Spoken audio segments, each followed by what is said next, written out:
প্রথম ইউনিট টেস্টেও আসতে পারে। আমি দেখেছি তোমাদের গ্রামারে নাম্বার আছে। নাম্বার মানে হচ্ছে বচন, বাংলায় বলা হয় বচন। নাম্বারকে আমরা কভাবে ভাগ করি? দুভাগে, সিঙ্গুলার নাম্বার, প্লুরাল নাম্বার, মানে হচ্ছে এক বচন, বহু বচন। The countable nouns are divided into two groups. মানে কাউন্টেবল নাউন্স মানে যে নামগুলো গোনা যায়, কাউন্টেবল মানে হচ্ছে গোনা, divided into two groups. One singular number, two হচ্ছে প্লুরাল নাম্বার। যে গোনা যায় এমন কোনো কিছু যা আমরা দুটি ভাগে ভাগ করতে পারি, যেগুলি হলো এক বচন আর বহু বচন। তাহলে সিঙ্গুলার নাম্বার কাকে বলে? A common noun that refers to only one person, animal, place or things. কোনো বস্তু, ব্যক্তি বা প্রাণী একটি মাত্র বোঝালে তখন তাকে আমরা বলি এক বচন, ঠিক আছে? আর প্লুরাল নাম্বার কাকে বলে? বহু বচন। A common noun that refers to more than one. কোনো কিছু একটির বেশি বোঝালে, অনেকজনা নয়, কোনো কিছু যদি একটির বেশি হয় তখন তাকে বহুবচন বলে। রুলস, অনেক রুলস আছে, তার মধ্যে একটা সিম্পল রুলস হচ্ছে we add S or ES to the singular nouns to make them plural. আমরা সিঙ্গুলার নাউনের সাথে এস বা ইএস যোগ করে সেটাকে প্লুরাল করি। আমরা এক বচন শব্দের সাথে এস বা ইএস যোগ করে তা বহু বচনে পরিবর্তন করতে পারি। যেমন কিছু উদাহরণ, যে সিঙ্গুলার আর প্লুরাল উদাহরণগুলি হচ্ছে যেমন পেন। পেন মানে হচ্ছে কি? একটা পেন। আর পেন্স, এস যোগ করেছি আমরা, এস যোগ করে এটাকে প্লুরাল নাম্বার করেছি, তাহলে এস, হ্যাঁ অনেকগুলি পেন, ঠিক আছে?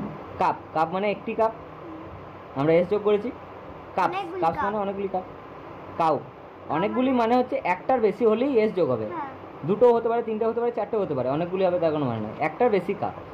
কাউ, একটা গরু, কাউস, একটার বেশি গরু, একটার বেশি গরু। বুক মানে একটা বই, বুকস মানে একটার বেশি বই। ক্লাস, এবার ইএস কখন যোগ হয়? যেমন ইএস যোগ করে কিছু উদাহরণ, এস কোথায় যোগ হয়, ইএস কোথায় যোগ হয়, ঠিক আছে? এগুলো। তারপরে কিছু আছে যেগুলো, কিছু প্লুরাল নাম্বার আছে যেগুলোর মধ্যে কোনো কিছু যোগ হয় না, পুরো শব্দটাই চেঞ্জ হয়ে যায়, সেগুলো পরে শিখিয়ে দেবো। যেমন ইএস যোগ হয়, যেমন class, classes, brush, brushes, box, boxes, ঠিক আছে?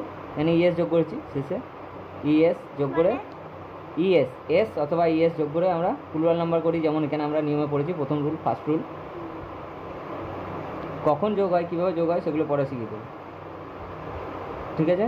তাহলে আমরা বচন, নাম্বার মানে এক বচন, তাহলে বচনকে কয়ভাবে ভাগ করি আমরা? নাম্বারকে দু ভাগে, সিঙ্গুলার নাম্বার, প্লুরাল নাম্বার। হ্যাঁ, আবার নাম্বার কাকে বলে? গোনা যায় এমন কোনো কিছুকে আমরা দুটি ভাগে ভাগ করি। গোনা যায় এমন কোনো কিছুকেই আমরা নাম্বার বলি, ঠিক আছে? কাউন্টেবল নাউন্স, গোনা যায় এমন কোনো নাম, নাম হতে পারে, সেটা ব্যক্তির নাম হতে পারে, কোনো বস্তুর নাম হতে পারে, প্রাণীর নাম হতে পারে, জায়গার নাম হতে পারে, ঠিক আছে?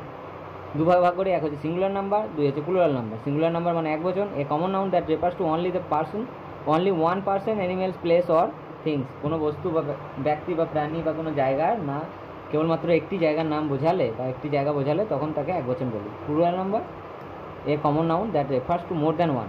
একটার বেশি যখনই বোঝাবে তখনই সেটা বহু বচন বা প্লুরাল নাম্বার, ঠিক আছে? বাকিটা তো বুঝিয়ে দিলাম।